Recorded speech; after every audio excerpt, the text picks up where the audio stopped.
Hello and welcome to Saffic, because a girl kissed a girl and you wrote about it.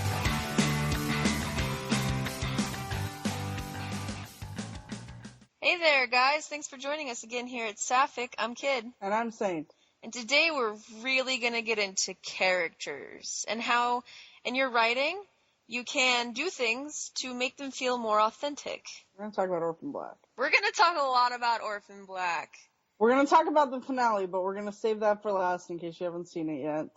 And we'll give ample warning before we... So Orphan Black is a very character-driven show, and so we feel like it's like one of the most perfect examples to discuss this with. But of course, the things that we are going to be talking about do translate across television shows. Yeah. The easiest way, I think, to translate this into other shows is to change the way that you watch the TV show. Instead of watching the show, and this is something, you have to watch it at every episode multiple times in order to really sort of start living in this place where you need to live in to write about characters in this way.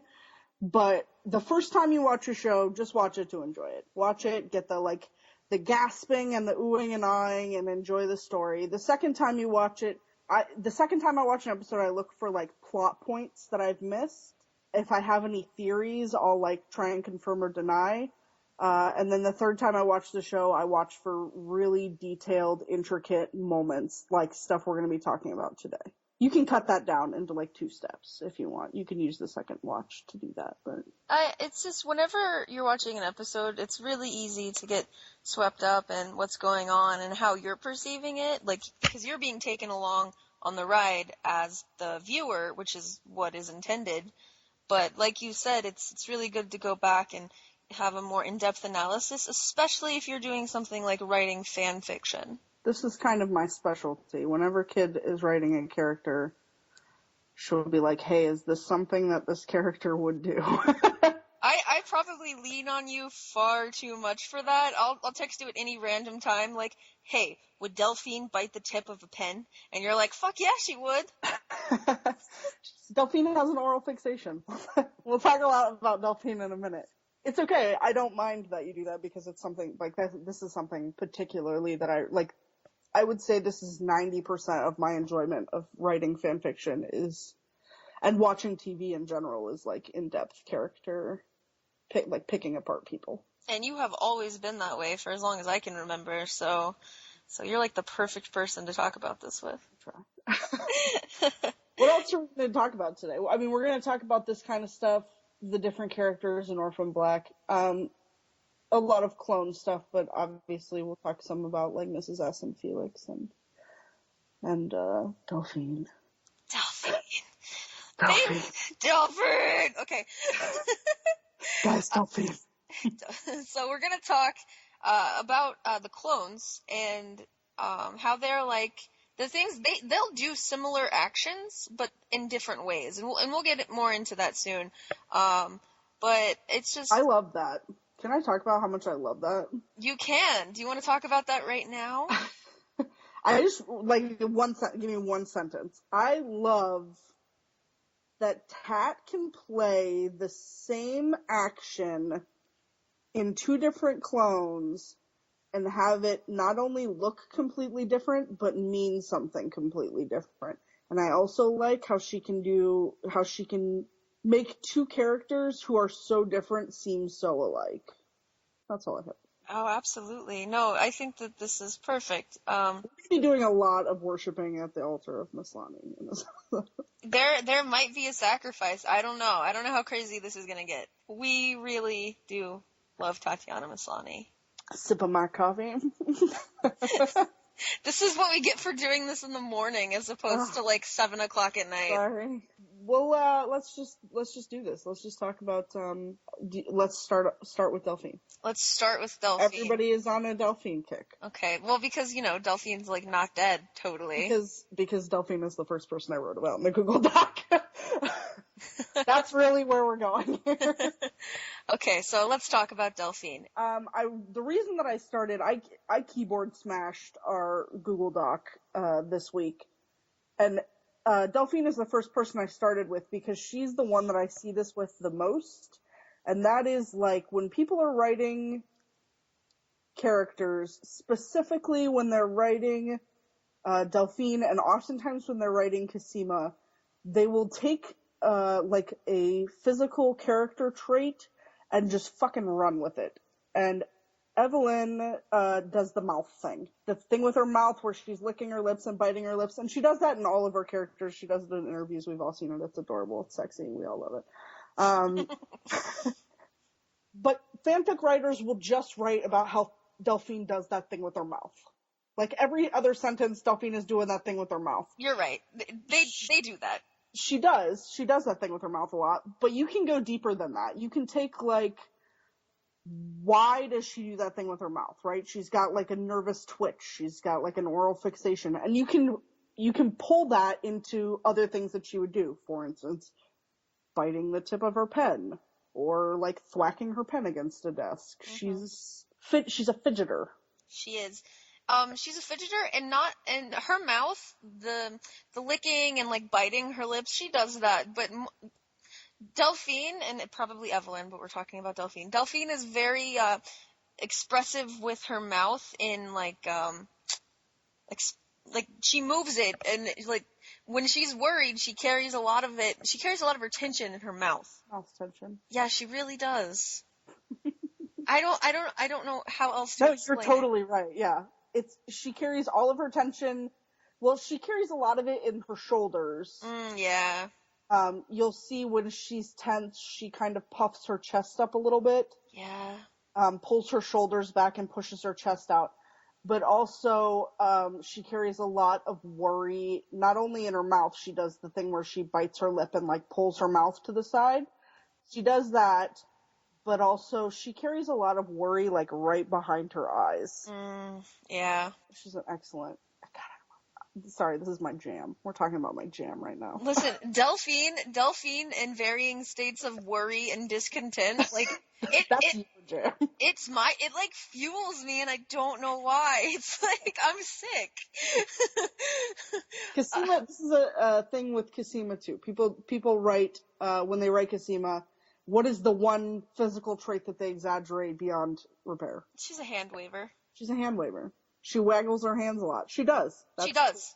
Absolutely. She 100% does that all the time, but you can go deeper than that. She, what is it that she's doing that for? It's a means of helping her express things that it's a communicative aid.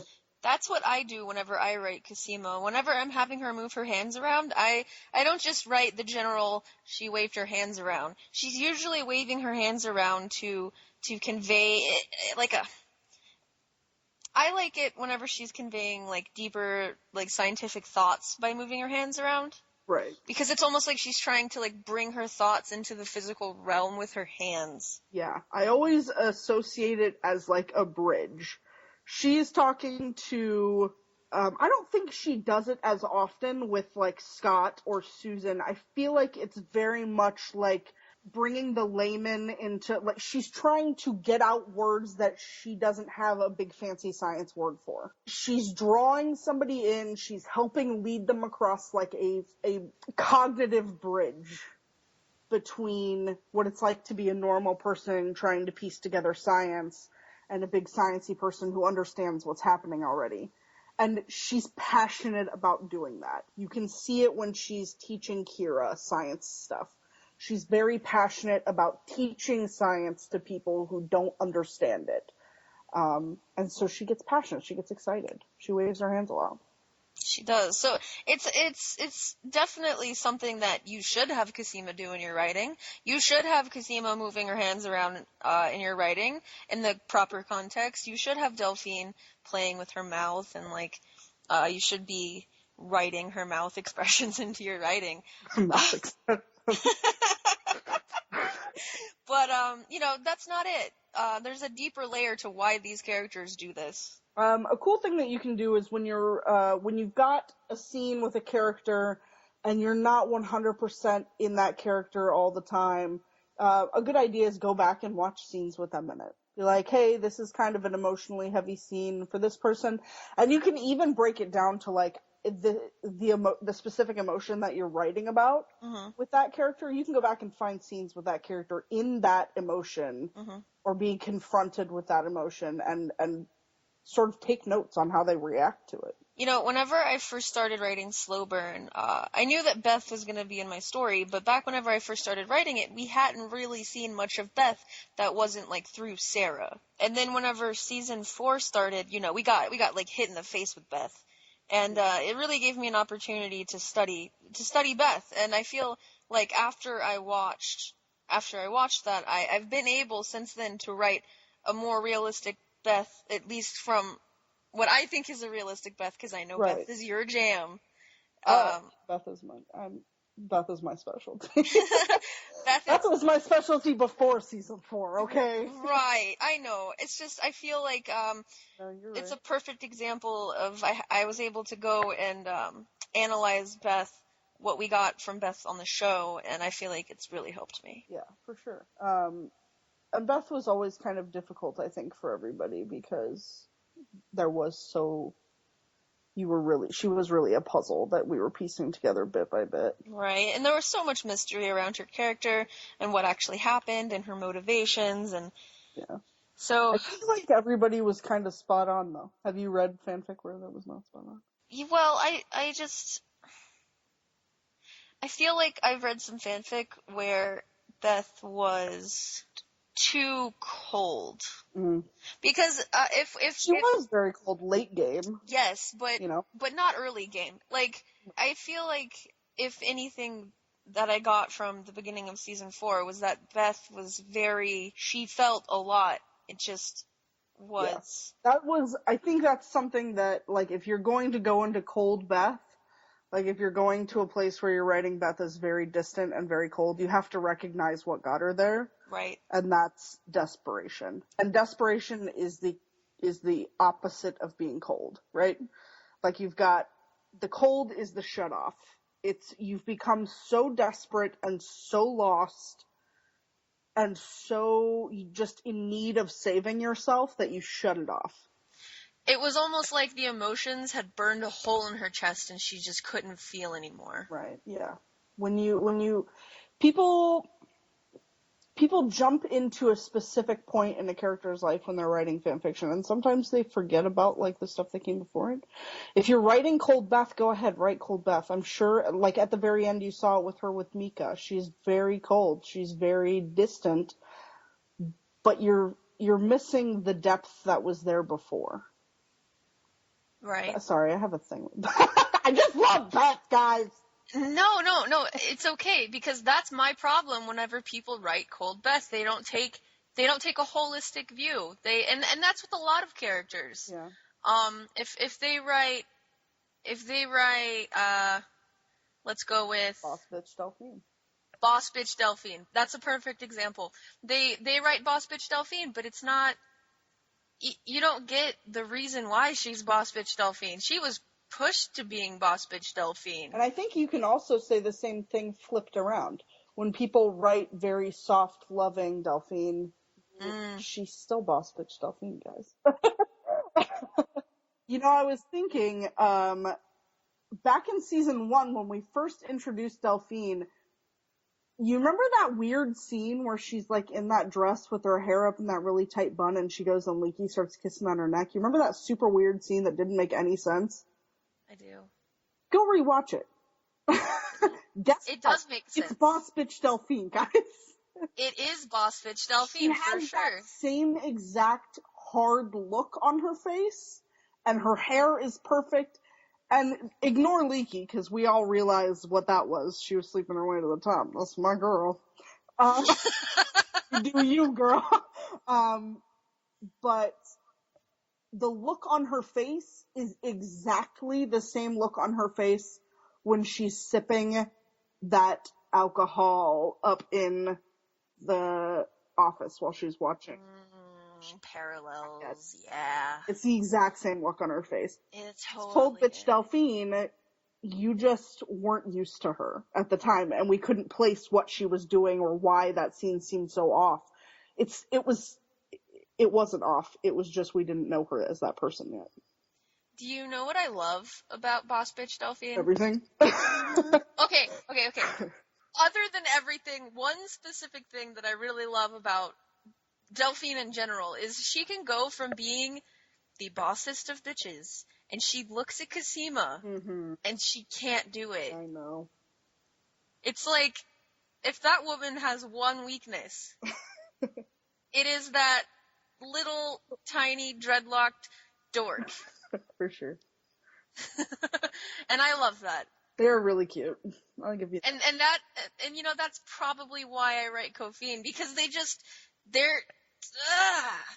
I know, I'm the same way about Soccer Cat. I love Coffeen, don't get me wrong. I ship Coffeen. I ship everything, so. Since Shay apparently doesn't exist anymore. She dropped, like, right off the face of the planet. Face of the planet. Jesus. Okay. Like, I could have used with a little closure there. Whatever. So, Tatiana Maslany has one hell of a job to do, and she does it very well. The nuances between the clones are varied and vast. And specifically, we're going to talk right now about how one action can be shared between different clones, but they mean something completely opposite or different. It's like a fun game we'll play. We'll do this. Let's make it as a game. We'll shout out something, a situation, and then we'll talk about how different characters would respond to that situation. We'll make it a fun game. Go. So, like, we'll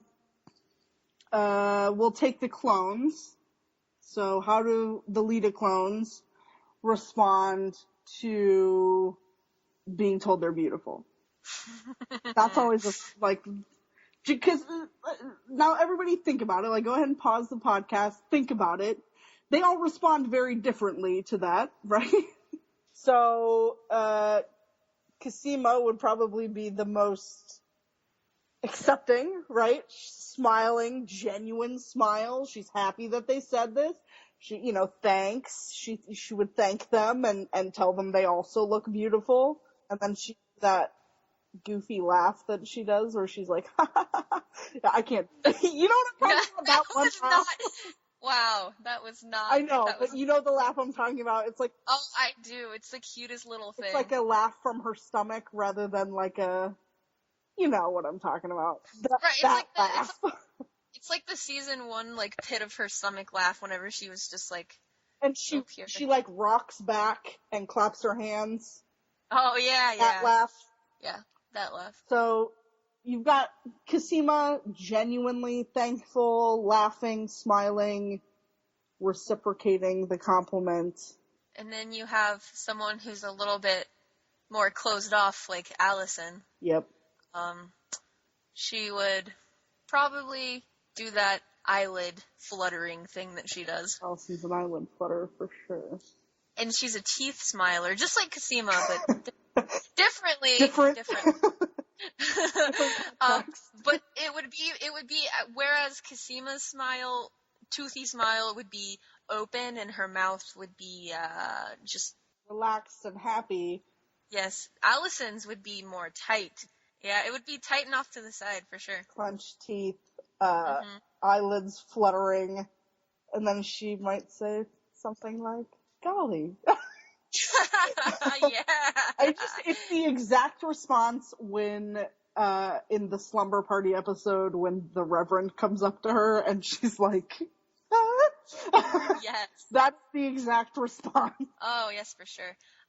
And Sarah, she would not be one to accept a compliment so openly at all. Secretly self-conscious a little bit, I think. I mentioned this to you right before we started recording. My favorite singular moment with Sarah in the whole 4 years of this show, is when she approaches the bird watcher's house and she recognizes Brenda, the bird watcher, And Brenda says, like, oh, you've grown up to be smart and beautiful, or something to that effect. It's been a while since I've seen the episode.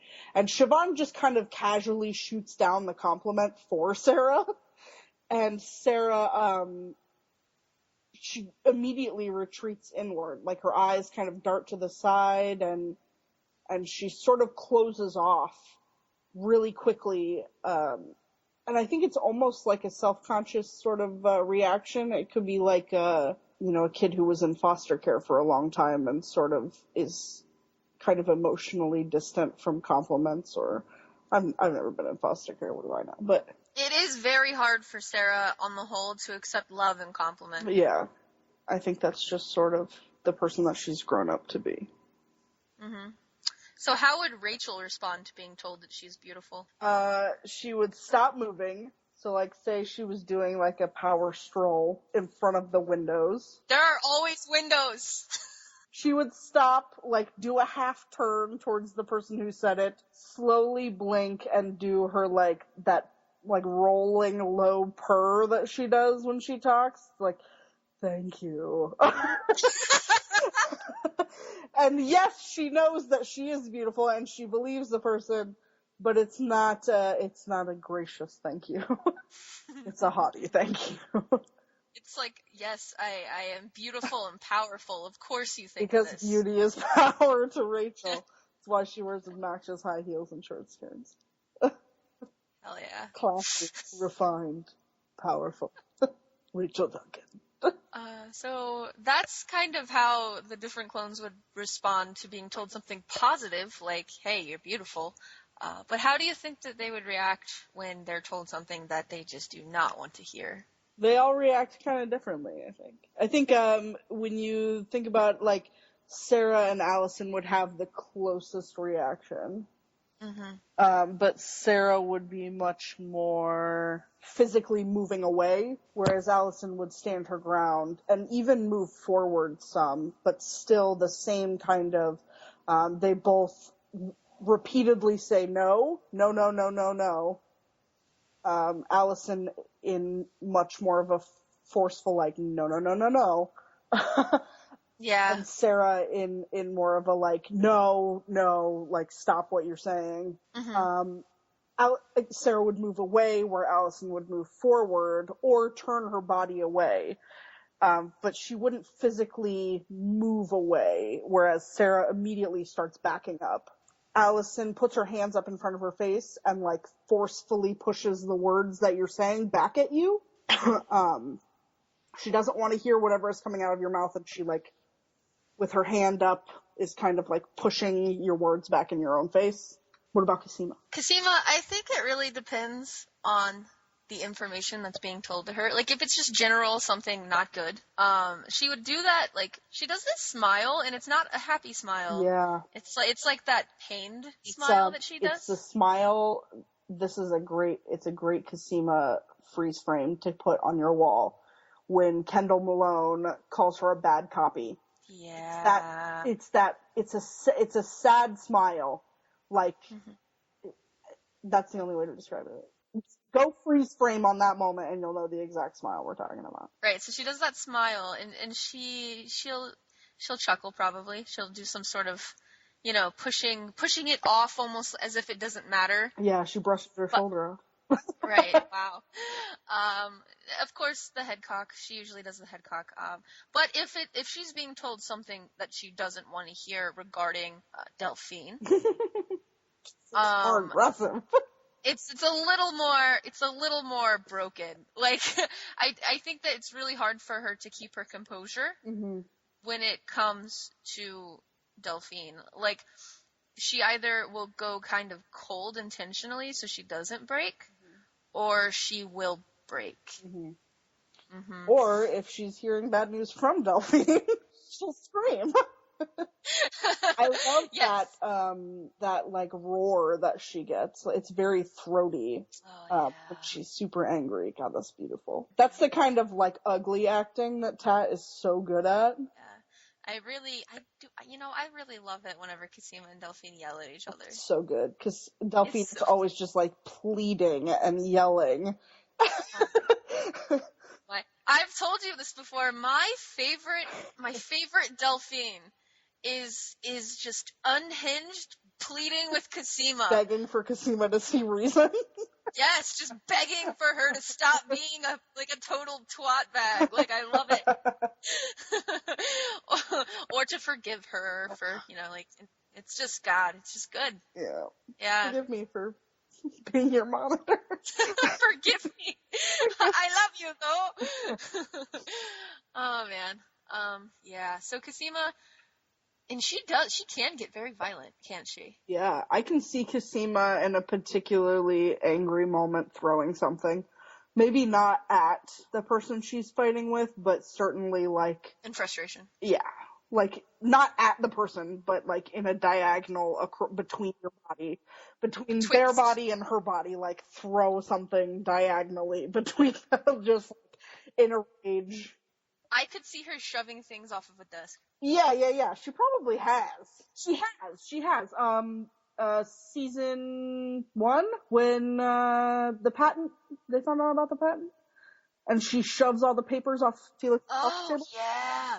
Right. Yeah. Yes. Totally canon right there. She is a shover.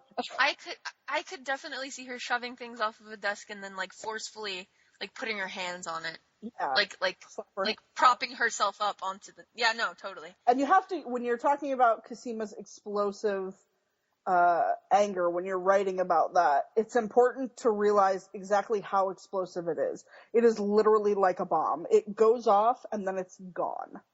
Mm-hmm. She shoves the papers off the table, and then what did she do? She got up and picked them up. Mm-hmm. She diffuses. Yeah. And, when she diffuses, she's very head in her hands. She's vulnerable. Yeah. It's good. That would be a great moment. That, you know what? I'm going to write that moment. So no one takes that.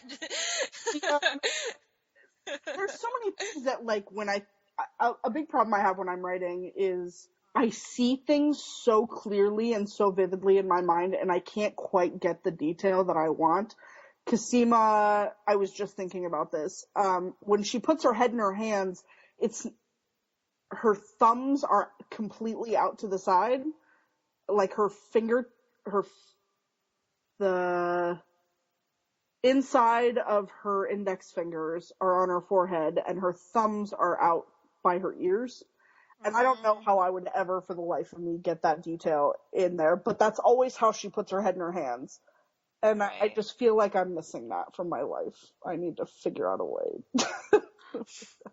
Sometimes if you read my fanfic and there's like an obscenely confusing description, it's because I can't translate that properly.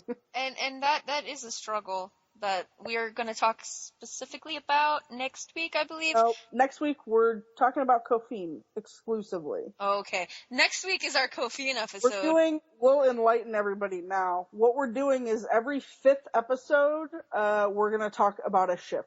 It's not always going to be an Orphan Black ship, though this week it is, and this 5th episode it is, and the 10th episode it will be as well. Kid gets her Coffeen, so you best believe I'm getting my soccer cop. Oh, baby.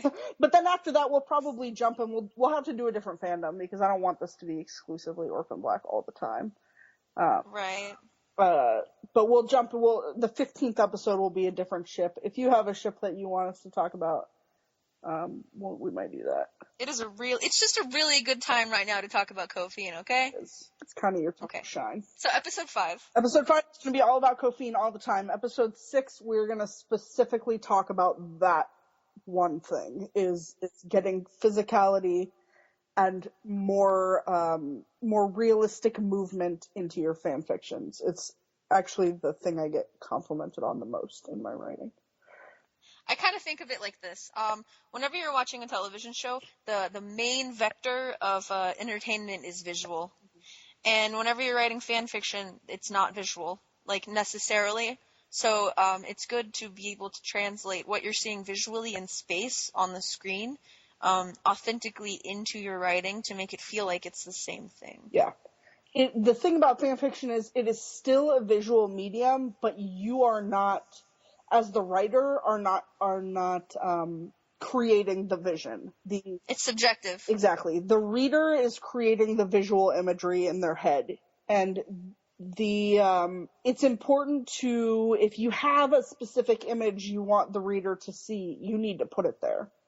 Absolutely. They won't create it themselves. And we will talk all about that in episode 6. And back on topic.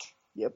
How do you think Helena would deal with being told something that she doesn't want to hear? She would murder. She's murder right there. Just murder.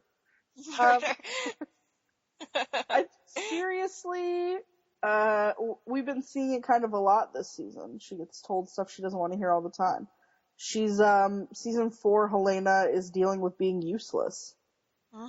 And we know that she's not useless, but the rest of the family is kind of treating her that way. And she knows that she's not being told everything. Oh, she knows. And it's like, I find it interesting, something that Helena's been doing. She's almost putting aside her need to jump in and, like, take care of things because she knows that, like, that it's not what's best. Do you think that? Yeah, that's what I think. I think that she knows she shouldn't be jumping in and being... Oh, yeah. Yeah. Like, her priority are those little babies. Yeah, they've got to be. And so it's kind of interesting to see Helena know that she's vulnerable. I like how annoyed she is. She's so annoyed. She hates it. I'm not saying she's embracing this change. I like, it's not something that I thought before it happened. Like, I never imagined Helena, like, I know that she can get sassy. Like, she did lick her hand and grab her crotch when she was talking at Paul. Like, I know that she can get to that place, but I never expected attitude Helena. Mm-hmm. This whole season has been annoyed attitude Helena. Right, for sure. I love it. And she's really playing a support role.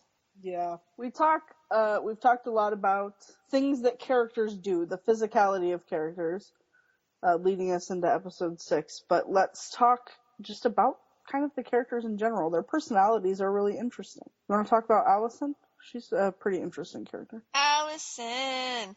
You know, one of the things that I really love about Allison is that she is really big, like a lot of the other clones are. She's really big on control. Right. And her control manifests itself in different ways. I mean, it manifests itself in her daily life with how she's like an on-point freaking housewife. Like, everything is organized. Yeah. Like, everything is spotless. Like, the schedule is down. And you can tell whenever Allison is having a hard time emotionally about how the things in her life unravel. Right? Like, she starts losing control on things. Like, she forgets about a party. Like, she has a hard time actually putting together She doesn't remember where the sausage balls are. She doesn't remember where the sausage balls are. She has a hard time doing the decorations. Like, she just... The small things that she tries to keep a control on in her life begin to unravel. And I love how truly emotional Allison is. Right. She's full of love. Yeah. She just doesn't quite know where to aim it sometimes, I think. She holds back more. Does she love Sarah? Of course she loves Sarah, but will she be a Judas? She might. I mean, it's Donnie. And you can totally see how she is the way she is with her mother. And I like that they included that in season 3. Oh, yeah, I think they had to at some point. Like, you can't show Allison without, like, showing the monster that created that. Yeah. And, I really love Canon, Donnie, and Allison. Mm-hmm. Yeah, for sure. I do. I love them a lot. I think that they go together really well in a really weird way. Yeah, no. I am the ultimate soccer cop shipper, so it's, in the soccer cop shipping community, we call Donnie, not Beth. Do you really? I do. That's great. That's great. But in the show, not Beth and Allison make a beautiful couple.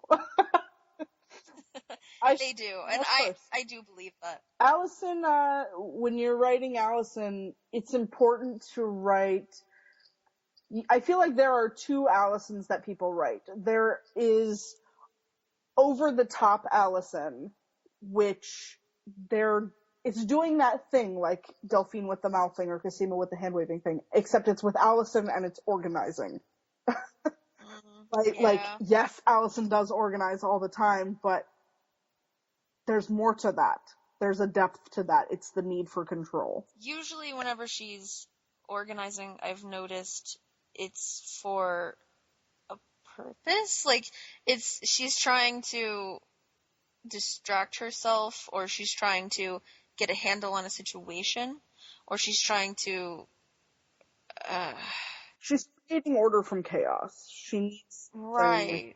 And there's two kinds of organizational Allison, right? There's organizing for, like, there's suburban organizing, which you have, and it's kind of the product of being a politician, like not a politician, but, school board trustee, being in office, elected office, and also trying to raise two children. Like, of course her life is batshit and she needs to organize things.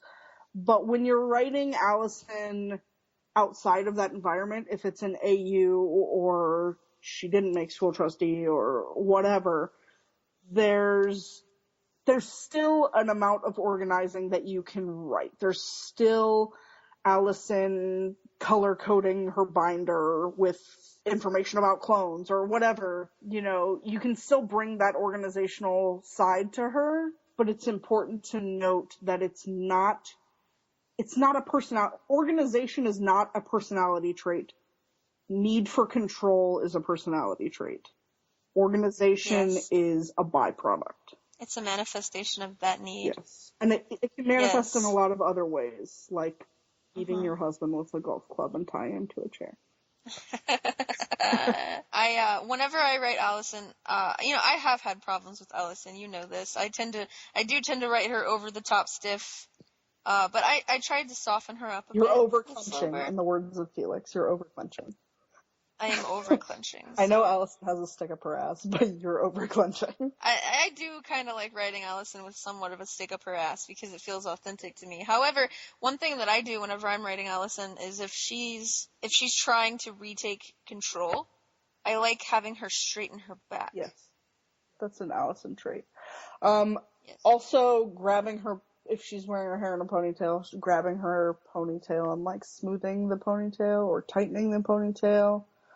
Or, like, running her hands over the front of her. Right, yeah. Readjusting. Allison will readjust when she's stressed out. One of the things that is really beautiful about Allison that I feel like isn't really talked about enough is that verge of tears Allison. When she's really stressed out and she hasn't quite got her bearings, she is verge of the welling tears, but not spilling over Allison. I have a note in our Google document talking about knee bouncing. Allison is not a knee bouncer. If there are clones that would be, Sarah would be a knee bouncer, Beth would be a knee bouncer. Allison would not be a knee bouncer because the only time that she would give in to, like, a useless fidget like that is when she's so on edge that she can't stand it anymore. And once she has reached that point, she's already up and moving around. She's readjusting the fucking confetti or baking cookies or straightening the banner for Gemma's birthday party, whatever. Like, she finds an outlet for that anxiety in physically altering the world, like moving things around. She would be a nervous cleaner, whereas Sarah, not a nervous cleaner. Not a nervous cleaner, right? So in our Google document about knee bouncing, you also have a note saying that Cosima would be a knee bouncer when sober. Yeah, I think if Cosima were in a situation where she didn't have access to marijuana, she'd probably be a knee bouncer.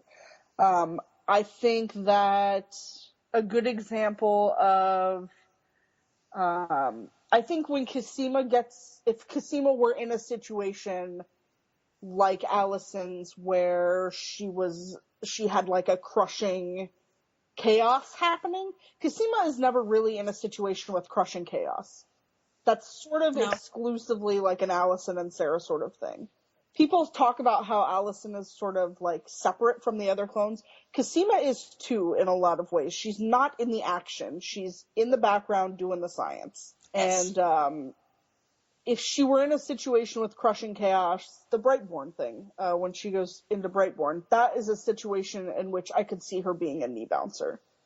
But I feel like when she's put in like a regular anxiety-inducing situation, she just jumps to the pot, which is fine because a lot of people do. But and you know, on the note about Cosima not being in the action, what I loved about season 4 was that she's actually in the action more now in season 4 than she has ever been before. Yeah, Allison too. Yeah,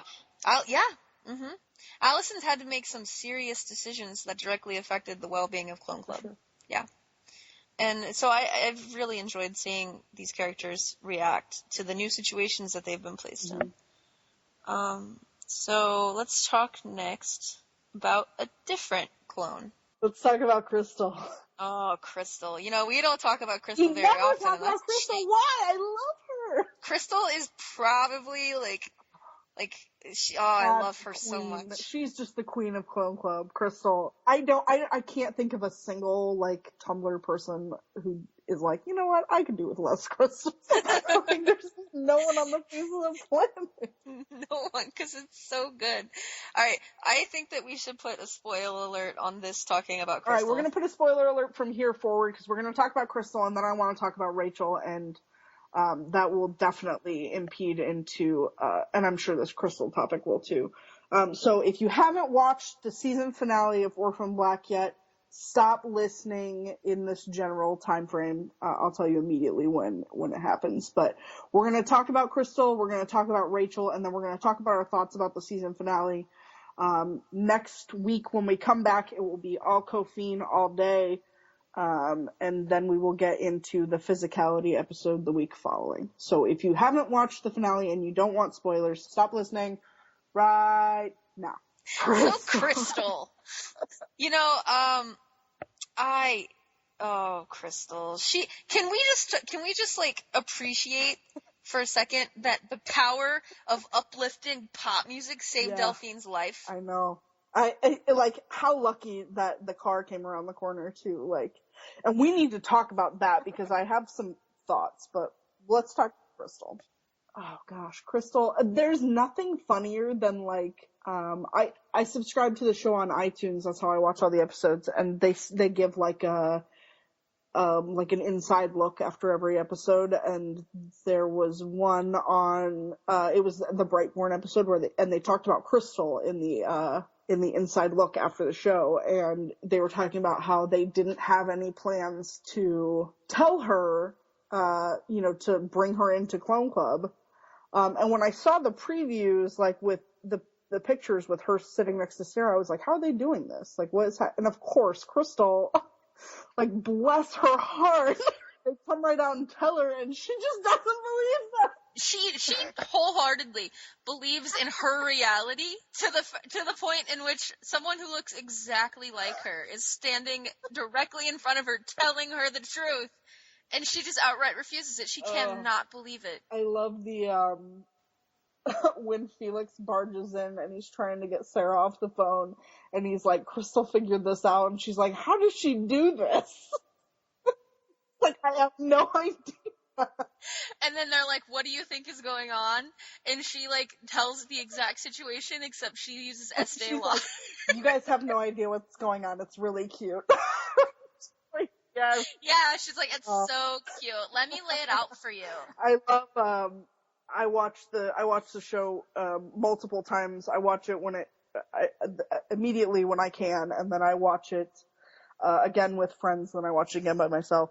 But when I'm watching it with my friends, they were talking about how much they love Tat's duck face. Her crystal face. Her crystal face is so good. And I've become obsessed with her when Crystal is like limp wristing a cup. Oh yeah, and how she plays with the straw as she's sucking. Oh, it's so good.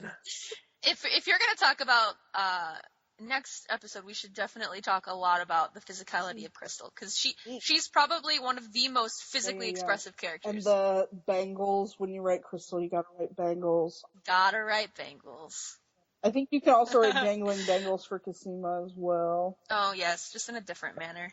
More hippie bangles, less gold bangles. Right. So Crystal, oh. I loved the way in which they didn't bring her into Clone Club, but she's been parallel this entire time. She's been helping them figure things out without even knowing it. She's given them tons of information without even knowing it. And at the same time, she feels like she's enlightened. I know, she's beautiful. It is so pure. It is so Let's talk about the shooting. Let's talk about the shooting. We go back and we see the shooting. Dooku, the shooter. Nobody. I certainly wasn't expecting that. I called it. You did. The reason I wasn't expecting it is because I was under the impression that it was somebody we knew. We dissected that scene. Since it happened, we've been talking about it kind of like every few weeks. We've been like, let's think about this again. My money was on Marion. Who did you initially think it was before you settled on Dooku? Well, of course, I must admit my immediate thought was Shay. Yeah. I did not think it was Shay, and I'll tell you why I didn't think it was Shay. I was positive, 100% positive that it couldn't have been Shay, because if you were a spy sent in to figure shit out and somebody handed you the keys to the kingdom, a card in her handwriting basically telling Cosima to spill the beans, like, why the fuck would you then shoot? Like, you have no reason. Unless there were orders. Yeah, I could give her that. So, okay, I would say 99% positive. It's as simple as she was handed the keys to the kingdom. There's no reason to kill anyone. Like, killing people only makes situations that are already tidy messy. Of course. And upon further thought, Shay was quickly struck out as a possibility.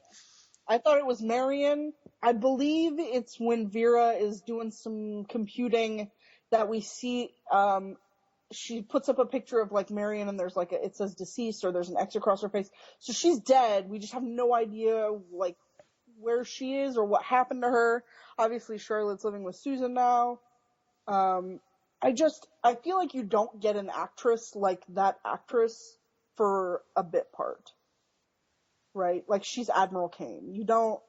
like, I felt like she was destined for more. It definitely felt kind of, to me, like a Shay situation. Where the fuck did Shay go? Where the fuck did Marion go? And that's the thing. Like, the show's not over yet, so we can't say that in season 5, the Shay thing or the Marion thing won't get explained and wrapped up. And the director thing, which is something that I'll talk about, and I'm almost positive, I can't say almost positive because I'm constantly wrong. But I have an idea of sort of where the director is. But so we can't say definitively, like, oh, well, I guess we'll never find out about that. But it is certainly, and I know a lot of people fucking hate Shay, but I'm a little upset. I would like to, I don't know. They set it up so perfectly. I don't care if she's not with Cosima. I just want some sort of, like, explanation other than, like, oh, she was a rebound. She's gone now. Bye. It can't have been just that. I would be incredibly disappointed if it was just that. Like, part of me wondered if maybe, like, my hope was that Shay had gone after Delphine, like, demanding answers or something, and found her shot and collected her up, and maybe she was a spy. Her name is Shay D, after all. And, like, can you spell it out anymore? Gathers her up and takes her off to, I don't know, like, the island where she's working with these Neos or something. Like, that was my hope, that she had brought Delphine to the island. Obviously, that's not what happened. I feel like there's more there. There's definitely the potential for more. It doesn't feel like a completed story. Yeah, I just need some closure. Enough about Shay. The shooting. So we see that, so Dooku shoots her. Dooku shot her. Crystal's music saves the day from the kill shot. Here's an interesting thing, right? So Van Neer comes up gets out. They are obviously prepared for a shooting, right? There's medical gear in the bag. Well, they knew that Evie had ordered It was the kill. Evie though, right? Like here, and this is what confuses me. Who the fuck was Dooku working for? Because we know that Evie had him by the nuts, but Evie wasn't the one who called for that assassination. It was Neelan, right? He says, you'll be dead by morning. So, I don't understand. Neelan obviously had the worm. Right. Maybe Neelan reported to Evie. Yeah. And Evie ordered the hit. Right. That's the least fuckable way that works. They come in to save her because obviously the pawns have done this shenanigans that needs to be righted by the head of Neolution. The people who think they have their big britches on have ordered this assassination for somebody who's not supposed to be dead. So they go to save her, and he says, tell the helicopter pilot that this is now a medical emergency. So they were prepared for a shooting, but they certainly were hoping to get there before it happened. So you think that they always intended to take her back to the island? That's what I'm saying. I think that Delphine has always meant to have been alive, but the pawns, when I say the pawns, I mean like Neelan and Evie, people who think they have their big boy britches, were like, all right, let's fucking kill her. We're the bosses. I get it. So why? It seems like this hooded figure behind the curtain. The Wizard of Oz, The Wizard of Oz. He has special interest in Delphine. Like, why would he have vested interest in keeping her alive? Right. And I think that, along with the theory that I have, she says, what does she say? The messenger says, like, oh, his altruism kept you alive, and she says, we know that's not altruism. Like, they kept her alive against their quote-unquote evolutionary code, right? Well, because I think her specific words were, altruism poses a distinct challenge for the evolutionists. Yeah, and then he says, you know about his altruism firsthand. Like, the idea that he saved her goes against, because any sort of intervention, I imagine, goes against their code. Right? Correct. Medical intervention, because if you were meant to survive, you would survive. Right. But, she was kept alive, and so that's why he's saying, his altruism, you know about it firsthand. And the fact that she says, we both know that wasn't altruism, like that implies that he wants something specific from her. Yeah, keeping her alive was a means to an end. He wasn't keeping her alive because he likes her. Right. Or out of the goodness of his heart. He kept her alive because he needs her alive for something. She was always intended to be alive. Something just got a little shooty. And my next statement is nothing against Delphine's importance. Like, I don't question that she's a very intelligent person, but what is it about Delphine specifically that they need that they can't get from someone else? That's what I keep on coming back to. Like, why Delphine? And did Leaky know something? Like, did Leaky know something about... Right, was she placed in front of him intentionally? Mm-hmm. And how much did he... I imagine that she was probably intentionally placed in front of him. She was so young to be so high up in that company that I wouldn't doubt if she had been maneuvered into place. But the question of, like, how much Leaky knew... I mean, if Evie was that low on the totem pole and we thought that she was so high, how high was Neelan? How high was Leaky? We just don't know. Mm-hmm. But the fact that they were willing to kill Leaky so quickly... even Marion, who we don't know how high she is, but she's obviously below Susan in this totem pole of shenanigans. I, literally have a crazy thought right now. Tell me all about it. I need it. My crazy thought is, what if Delphine is related to this figure? P.T. Westmoreland. Yes. What if he's her dad? Or her grandpa or uncle? Yeah, that's actually a fucking crazy idea, but that, I could see that shenanigans happening. I could see Delphine wanting to prove herself. Yeah, for sure. And so kind of stepping away, but people forget that Delphine, at least at the very beginning, was a eugenicist. Right, I love that about her character, and everybody just skipped, you guys know she's a horrible human being, right? Yeah. Yeah, And I mean, here's the thing, and eugenists are, inherently Neolutionists. The two, it's parallel. But a funny note is when, who was it? Somebody was talking to Delphine. Oh, it was Neelan when she was talking to him when he was tied up. And he was like, leaky, blah, blah, blah. And she says like, oh, it was just pop science. Like, she could have just been avoiding, but the fact that she's a eugenicist is a huge part of her character that people tend to be like, but I love her, so she's wonderful. No, here's the thing. I love her, but I also know that she does have these dark traits. So maybe my crazy current theory is that she's somehow either related or closer to the situation than anyone knows. Yeah, that's interesting. And I don't know if it was you that I was talking about this with, but like Delphine and Evie, I feel like would have been very like they have a lot of the same ideas, I would imagine. And I don't know if Delphine would condone murdering babies, obviously. Like, I don't know about that, but she certainly, like, her ideals would have lined up with Evie's eugenicist to eugenicist. I see Evie and Delphine being very similar, except Evie has more ambition. Yeah. And Delphine has more humanity and love. Right. Yes. My buddy Christopher, he saw Evie for the first time and he goes, "It's brown Delphine." I think it's interesting. There's it's the scene where they kill Kendall. Evie is wearing a jacket. Did it look familiar to you? Because Delphine owns the exact same jacket. It absolutely looked, yes. It's a navy blue jacket with leather sleeves, and Delphine owns the exact same jacket. I was like, did you just reuse that from the wardrobe?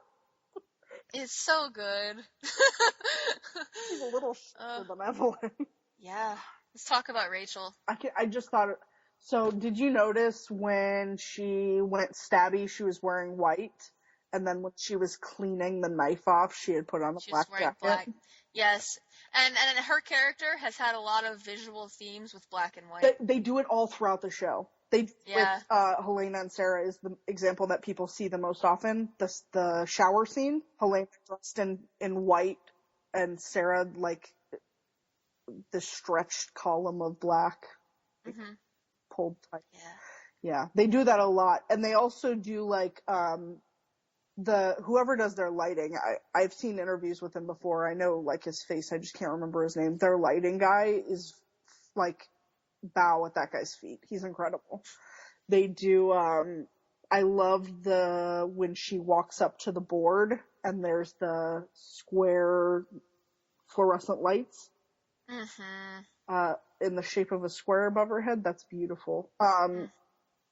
They did with one of my favorite moments with Sarah and Rachel when in season 1 when they first come face to face, they sit down at that glass table and there's a light running underneath the table that separates it into one side and the other side. They are very visual with Rachel, more so than most other clones. Like, because Rachel, it's like every element of every scene that she's in, like, is cold. It's cold, and it's like it's sharp, and it's modern, and it's on purpose. They do a lot with the other clones as well. It's just not as noticeable, I think. Like, Casima's lighting is very purple. Yeah, you're right.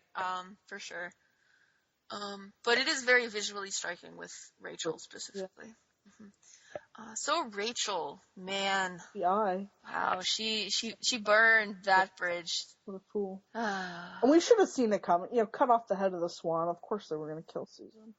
I'm interested that she didn't kill Ira. Huh. She had the opportunity. Yeah. She's got like a weird flowers in the attic going on with that guy. She does. I think that's an interesting parallel. Like just to have had Sarah and Felix make a flowers in the attic joke in like the first episode. And now you've got Rachel and Ira who are like very much flowers in the attic, yeah. Creepy level 9,000. Yeah, it's just pretty creepy. I have grown to like love Ira. He has his socks on was hilarious. The fact that it was commented on, just like... It's because he's just so, like, oh god, I love him. At first I thought Ira was creepy, and I thought that the Susan thing was creepy, but honestly, it's so good. Mm-hmm. And Ira is so good, like, and he constantly says, I'm not like my other brothers. Yeah. And he's really not. Nothing like my brothers. I thought Kira kind of screwed up her face a little. I think he is a lot more like his brothers than we've been led to believe. I think he's trying to convince himself that he's not like his brothers. I think that if we wait and watch, I think that Ira will prove to be just as cunning and sharp as his brothers were. Mm-hmm. Here's a fun game. Let's everybody, for a second, since we're talking about characters, pause this and for 5 minutes just think about Ira and Seth in a room together. What kind of power vacuum would that be? The Omegas of the group. That would be fun. I think that Ira is God, I love him. I like how different he is in different situations, too. I like that I like the parallel between Ira and Rachel, and that Susan taught them to enjoy a certain station. Right. And you can see it with Ira because he wants to get his suits pressed, and he's always very clean, and, like, he's very clean cut. Yes. And he presents himself haughtily. He does present himself haughtily, but in a quiet, right, sort of... And it's interesting to think of what positions they were taught to seek. Ira has been taught to expect a certain station, but it's a lower station than Rachel. Rachel has been taught that she's going to take it all. And how much of that was Susan and how much of that was Leaky? I mean, she was, 7 maybe when the fire happened? She was still young. And so a lot of that, I think, was Neolution, but the fact that Ira's, he expects the butt boy position and he rolls in it. He's slathering himself in the mud of the butt boy station. He loves it. And it's interesting to see how, like, he eases out of it sometimes when he, the scene I'm thinking of is when Evie busts in and says, like, I just saw Sarah trying to sneak in, Crystal as Sarah, or Crystal, not Sarah, and he says, he undermines Susan. He says, Evie's right. Or no, it was Cosima, when she was like, we gotta kill Cosima, and he was like, Evie's right, she knows too much, or whatever. Mm-hmm, mm-hmm. And Susan's like, I guess. Like, she even takes a cue from him. Of note about, not Seth, Ira, is that he's incredibly loyal. Mm-hmm. And he expects, like, he does revel in the butt boy position, but he does expect a certain level of loyalty back from the people with. And whenever Susan chose the lives of the Lita clones over his, mm-hmm. and she effectively damned him, mm-hmm.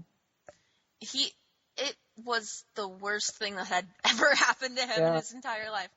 And it, of course, led him to attempting suicide. I loved Rachel after that. Like, I was like, yeah, my girl is back. He was incredibly dumbfounded whenever Rachel turncoated. Yeah. And tied him. For sure. Yeah. Loved it. Ira's a good character. I want to briefly talk about Rachel, and then I want to talk about this twist. Do you have anything else that you want to talk about in this episode? Go for it. Here's the thing about Rachel. She is, one of the things that is so good about her character is that she is just evil. She's completely self-serving and evil, and to have her go sleeper cell, it's like an excuse. She doesn't need an excuse. She's fucking Rachel. Yeah. She doesn't need an excuse to be the bad guy. She's already the fucking bad guy. And you know, what's interesting and kind of confusing about Rachel is that just because she is not a good person, just because she's not a good person, that doesn't mean she's not layered. Right. And it doesn't mean that she can't do good things. Right. Stopping Evie Cho, bringing down Evie Cho, was good for everybody, especially good for Rachel. It was incredibly self-serving. And it's okay for her to seek out the cure and to do things to help move the cure along because she needs the fucking cure to survive. It's okay if she flies Kasima out to a private island. It's okay if she goes along, she wants to help Kasima and Susan. She's bringing her science knowledge, however little or big it may be, into this. She wants to work with them. They shut her out. Of course she wants to work with them. She wants a cure just as much as they do. It wasn't out of a sense of, like, sisterly love. Like, she didn't care about saving her sister, she cared about saving herself. And I'm almost curious to see how much, like, how far they're gonna go with this. Are they gonna, like, I feel like at this point there is no return. Once you've sleeper celled her and made her, like, a murderer, there's no return from that. So I'm wondering if there is gonna be a pull around. We'll see. Yeah, I think that it only makes sense that the ultimate, like, evil force in this show would be a burned clone. You think? I do. I always kind of saw it as, like, the pull around of Rachel ending up. I always thought that it was going to go the route of Rachel ends up helping everyone. Not out of the goodness of her heart, but because sort of like she has been for the past few episodes, like, because she needs it. She needs help with the cure. She needs manpower to deal with Evie Cho. But I sort of thought that was kind of where it was just gonna go. Like, in the end, all is well, and Rachel has, like, begrudgingly helped them to suit her own needs. But now she's, like, trying to kill people, so. Yeah, but that's just, in my opinion, too boring. Yeah. Like, it's like whenever, it's like Angel. We're gonna talk about Buffy for a second. It's like Angel. I was incredibly disappointed whenever they brought him back to being a good guy. Yeah, Angelus is always more fun than Angel. Oh, Angelus is always more fun than Angel, and I'm kind of looking forward to them not doing a redemption arc. Rachel doesn't need a redemption arc, for sure. She does not need a redemption arc. I think that's one of the things that, like, people liked Spike a lot. If I had to choose between Angel and Spike, I would choose Spike every time. Not necessarily for Buffy, because that is a train wreck. But as a character, Spike was so much more interesting than Angel, because even after he got his soul, he was like, yep, I'm a bad guy. Yeah. He owned it. He didn't. I did bad things. Yeah. He didn't have to be the broody, whiny bitch the whole time. Yeah. Right. So, I look forward to seeing Rachel in season 5 for her actions and what compels her to do them. Yeah, and the consequences of those actions. Right. I'm interested for sure. to see sort of, when the doorbell rings in the very last bit of the episode and she, like, looks towards the door and smiles. My buddy Joe, we're watching the show and he goes, who the fuck does she think it is? It's probably Sarah. Like, she opens the door and Sarah's like, here's a knife in your other eye. Stab. What arc would that be? Now you get 2 glitchy eyes, bitch! Oh, sorry. Okay, so back to... Let's actually get back to this. Now we can talk about the big turn. What do you think about this 150-year-old guy as the leader? I love it. I don't. I know, and we're gonna have to talk about this. Okay, I want to hear your side of the story. Convince me, because I feel like if anyone can, it's you.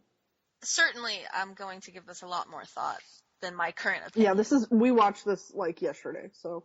Right. So my first off-the-cuff thought is I am so down for the head of Neolution to be so convinced and so passionate and so 100,000% into it that he found some way.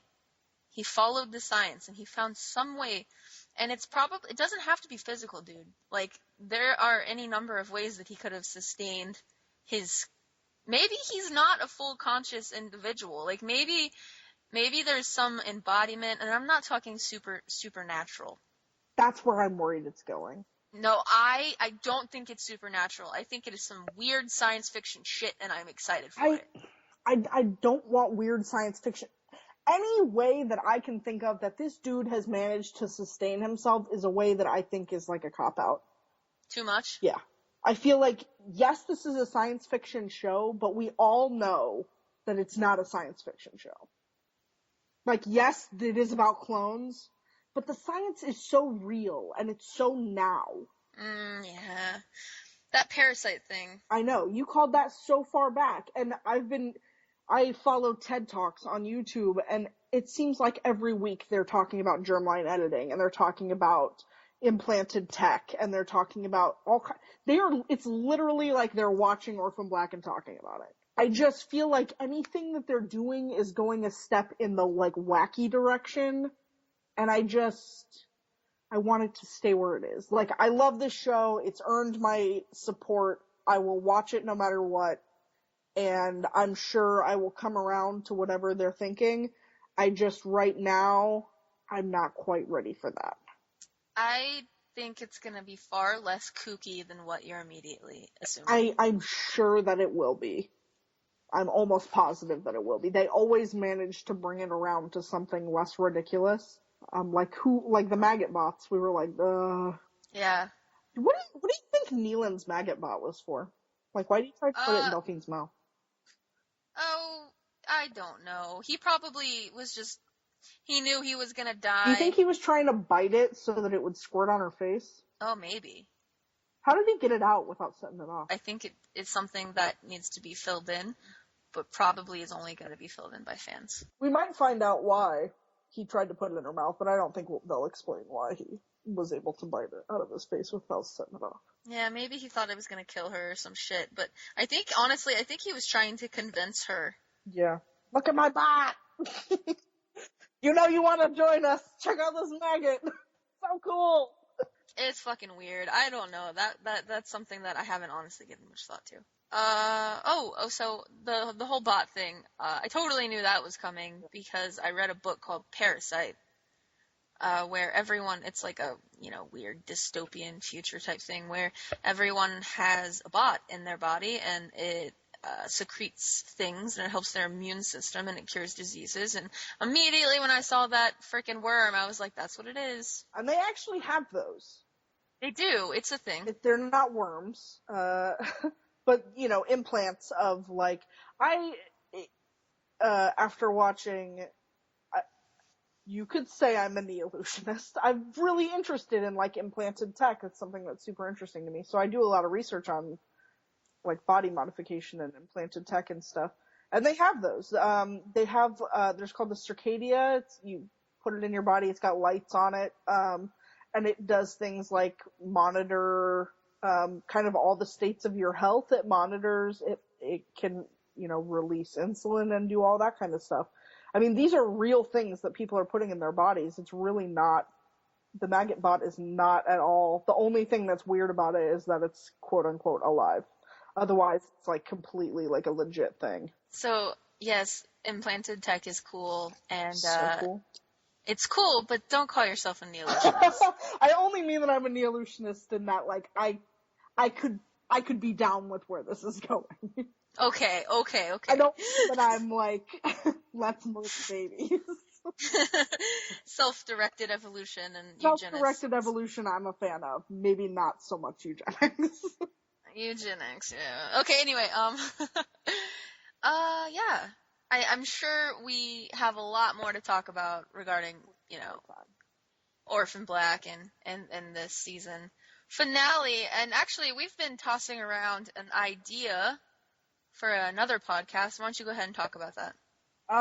So if we've got a lot more to talk about the finale. we've really only skimmed the surface, but kid has to go. We're running out of time. We're like 40 minutes over schedule. If you want to hear us talk more about not just the finale, but the entire series of Orphan Black, we were kind of throwing around this idea where Kid, myself, and my girlfriend, Miss Fangirlface on Tumblr, watched an episode of Orphan Black every week and then did a podcast talking about really in-depth, like, stuff that we're talking about, like today, where we talk about character and plot and all of that stuff, every single week, until the season 5 premiere, at which point we would continue into season 5. So if you're interested in that, be sure to let us know. Nobody listens to this podcast, so I don't really want to put all the time and effort into wrangling 3 schedules to do another podcast that nobody's going to listen to. So if you're interested, definitely let us know, because if we get enough interest in it, we will 100% do it. I just feel like it's not, there's just no reason to do it if nobody's going to listen to it. This takes a lot more work than writing fanfiction does. Truly does. Which I'm willing to do all the time with nobody reading it. So, get back to us if you're interested in that. We'll have, like, special guests on and stuff. We have some friends who are really into particular clones. We have, like, a Helena friend who would want to come on and talk about Helena. We have stuff like that, so. It could be very cool, and especially for those of us who are interested in really just digging right into Orphan Black and tearing it apart. I could, like, eat Orphan Black raw, like raw Orphan Black meat. Can't get that all and then just stick my face in it. You do that, like, every day. I do. You know how you have that weird thing where you can call up a Xena fanfiction out of the back of thin air? That's my Orphan Black. We all have our things. So I think that's about it. We didn't talk about Kofine, the Kofine reunion, but we will next week. That's why. Guys, we have a lot to say about the Kofine reunion. I know that I am so... She's been writing nonstop. Oh, I'm overwhelmed. So we're really gonna get into that next week, I promise. Okay, we're cutting it now. We're so over time. Well, have a good week, and we'll see you back here soon. Yes, bye. Bye.